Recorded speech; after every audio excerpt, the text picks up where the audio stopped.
नमस्कार, आप देख रहे हैं यंग भारत न्यूज और मैं हूं दीपक गौर। उपराष्ट्रपति जगदीप धनखड़ ने सोमवार को यानी 21 जुलाई 2025 की शाम अचानक अपने पद से इस्तीफा दे दिया है।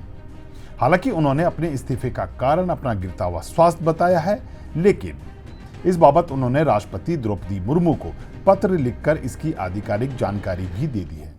सुबह के सत्र में राज्यसभा में बतौर स्पीकर की भूमिका बड़ी गर्मजोशी से निभाने वाले जगदीप धनखड़ ने शाम को अपने पद से इस्तीफा दे दिया, जिसे लेकर अब सियासी गलियारों में कई तरह की बातें चल रही हैं।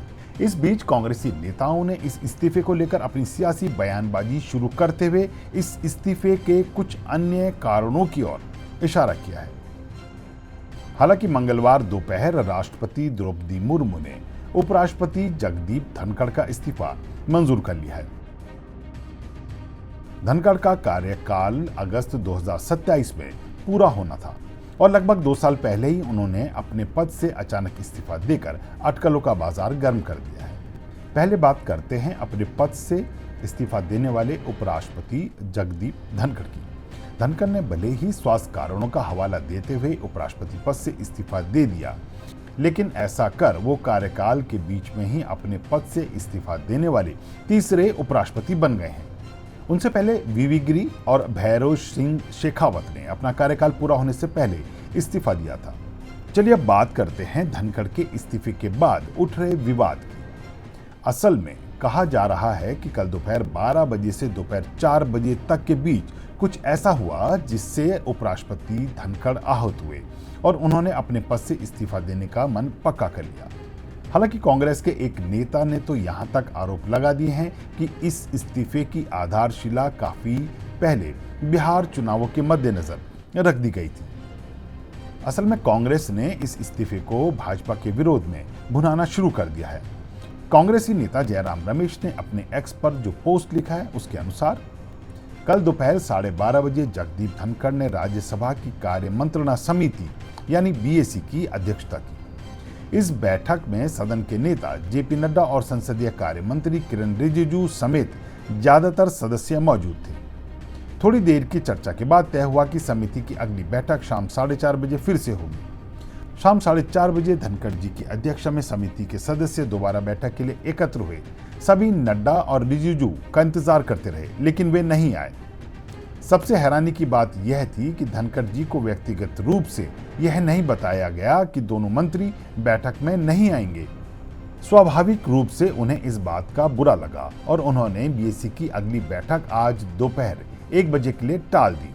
इतना ही नहीं, कांग्रेसी नेता ने आगे लिखा, इससे साफ है कि कल दोपहर 1 बजे से लेकर शाम 4:30 बजे के बीच जरूर कुछ गंभीर बात हुई है, जिसकी वजह से जेपी नड्डा और किरण रिजिजू ने जानबूझकर शाम की बैठक में हिस्सा नहीं लिया। अब एक बेहद चौंकाने वाला कदम उठाते हुए जगदीप धनखड़ ने अपने पद से इस्तीफा दे दिया है। उन्होंने इसकी वजह अपनी सेहत को बताया है। हमें इसका मान रखना चाहिए, लेकिन सच्चाई यह भी है कि इसके पीछे कुछ और गहरे कारण हैं। धनखड़ ने हमेशा 2014 के बाद के भारत की तारीफ की, लेकिन साथ ही किसानों के हितों के लिए खुलकर आवाज उठाई। उन्होंने सार्वजनिक जीवन के बढ़ते अहंकार की आलोचना की और न्यायपालिका की जवाबदेही और संयम की जरूरत पर जोर दिया। मौजूदा G2 सरकार के दौरान में भी उन्होंने जहां तक संभव हो सका विपक्ष को जगह देने की कोशिश की। अगर सूत्रों की माने तो राज्यसभा में जस्टिस यशवंत वर्मा को हटाने के प्रस्ताव को स्वीकार करने की बात सरकार को हजम नहीं हो रही है, जिसके बाद सदन में भाजपा अध्यक्ष और केंद्रीय मंत्री जेपी नड्डा ने कहा था कि मेरे शब्द रिकॉर्ड में दर्ज होंगे, जिसे सीधे तौर पर चेयर का अपमान कहा गया। Government is ready for discussion, the government is ready for comprehensive discussion. अरे गुस्सा मत करो, nothing will go on record, whatever I will say that will go on record, you should know. हालांकि इस मुद्दे पर अब जेपी नड्डा अपनी सफाई देने आ गया है। उन्होंने कहा कि यह बात मैंने चेयर के अपमान करने के लिए नहीं, बल्कि विपक्ष के द्वारा हो रहे शोरगुल करने की वजह से कही थी। वहीं कहा यह भी जा रहा है कि धनखड़ बिजनेस एडवाइजरी कमेटी की मीटिंग में नेता सदन जेपी नड्डा और संसदीय कार्य मंत्री किरण रिजिजू की गैर मौजूदगी से खासे नाराज थे। बीते दिन 2 बार बीएसी की बैठक हुई, लेकिन इसका कोई नतीजा नहीं निकल पाया। कांग्रेसी सांसद सुखदेव भगत ने तो आरोप लगा दिया है कि बीएससी की मीटिंग में नड्डा और रिजिजू के न आने पर मामला गरमाया और इसी कारण धनखड़ ने अपने पद से इस्तीफा दिया। हालांकि भगत ने बिहार विधानसभा चुनावों से इसे जोड़ते हुए कहा कि धनखड़ के इस्तीफे की पटकथा पहले ही लिखी जा चुकी थी। वहीं कहा यह भी जा रहा है कि धनखड़ पिछले कुछ समय से विपक्ष के प्रति अचानक उदारवादी नजर आ रहे थे, खासतौर पर जिस तरह से उन्होंने जस्टिस वर्मा पर महाभियोग चलाने का विपक्ष का प्रस्ताव जिस ताबड़तोड़ तरीके से स्वीकार कर लिया, उससे सरकार के कुछ अहम लोग नाराज बताए जा रहे थे। असल में धनखड़ जुडिशरी को लेकर लंबे समय से बयानबाजी करते रहे हैं। वह जस्टिस वर्मा पर महाभियोग चलाने की कार्रवाई का चेहरा बनना चाहते थे। विपक्ष के इससे संबंधित नोटिस को स्वीकार करना उनकी राजनीति का हिस्सा था, जबकि सत्ता पक्ष को इसकी कोई खबर ही नहीं लग पाई।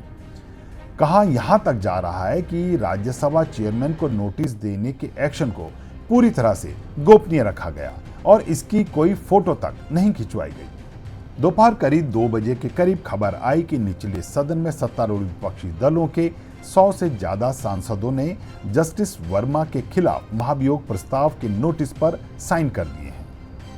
इसके बाद 4:07 पर राज्यसभा के सभापति धनखड़ ने महाभियोग के प्रस्ताव पर 63 विपक्षी सांसदों से नोटिस मिलने की विस्तृत जानकारी दी। हालांकि किसी न्यायाधीश के खिलाफ महाभियोग प्रस्ताव पर दोनों सदनों में प्रस्ताव दिए जाते हैं। कहा जा रहा है कि खुद धनखड़ ने दोनों सदनों में प्रस्ताव की प्रक्रिया का विवरण दिया और कानून मंत्री अर्जुन राम मेघवाल से कहा कि वह पूछ लें कि क्या निचले सदन में यानी लोकसभा में भी विपक्ष ने ऐसा कोई नोटिस दिया है। अब सियासी गलियारे में कहा जा रहा है कि धनखड़ की इस गतिविधि से साफ था कि वह चाहते थे कि महाभियोग की प्रक्रिया राज्यसभा से शुरू हो जाए। इस मुद्दे पर उनकी सक्रियता ने कहीं भी यह नहीं दर्शाया कि वह बीमार हैं, क्योंकि जस्टिस वर्मा मामले में उन्होंने खुद आगे बढ़कर एक संयुक्त समिति के गठन और नियमों के अनुसार आगे की कार्रवाई करने की बात कही थी। हालांकि इस घटनाक्रम से साफ है कि भले ही धनखड़ ने अपने इस्तीफे के पीछे अपने स्वास्थ्य का हवाला दिया हो, लेकिन असल कारण कुछ और ही है। वहीं धनखड़ के इस्तीफे पर प्रधानमंत्री नरेंद्र मोदी ने भी अपनी प्रतिक्रिया दी है। उन्होंने एक्स पर लिखे अपने संदेश में कहा, श्री जगदीप धनखड़ जी को भारत के उपराष्ट्रपति सहित कई भूमिकाओं में देश की सेवा करने का अवसर मिला। मैं उनके उत्तम स्वास्थ्य की कामना करता हूं। बहरहाल आने वाले दिनों में यह मुद्दा सियासी गलियारों में जमकर हो हल्ला करेगा। जहां विपक्ष इसे लेकर सरकार को घेरने की कोशिश करेगा, वहीं सत्ता पक्ष इस मुद्दे पर अपना बचाव करता हुआ और अपनी सफाई देता हुआ नजर आएगा। आपको ये हमारी रिपोर्ट कैसे लगी, कमेंट बॉक्स में लिखकर जरूर बताएं और इस तरह की वीडियो देखने के लिए देखते रहिए यंग भारत न्यूज को।